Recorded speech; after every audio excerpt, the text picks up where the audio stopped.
Amiruddin. Amiruddin. Pak Amir, bisa diceritakan sedikit Pak apa sebenarnya maksud warga ini menggelar arak-arakan bendera ini?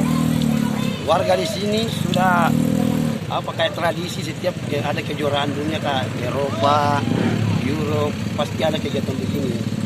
Karena di samping dia Pak mengolahraga masyarakat. Dan kebetulan juga pada umumnya masyarakat di sini pecinta bola, hobi bola. Jadi bentuk kebahagiaan ya Pak? Bentuk kebahagiaan memang begitu. Artinya luar biasa dia cintanya pada bola sampai dia kadang ada berhenti nelayan gara-gara mau nonton bareng bola. Selain arak-arakan bola apa saja biasa dilakukan Pak? Nonton bareng. Oh. Kebetulan kita rencana ini sampai kita prokes, kita rencana mau ada beberapa titik ini lebar supaya menghindari kerumunan. Begitu ya. Oke.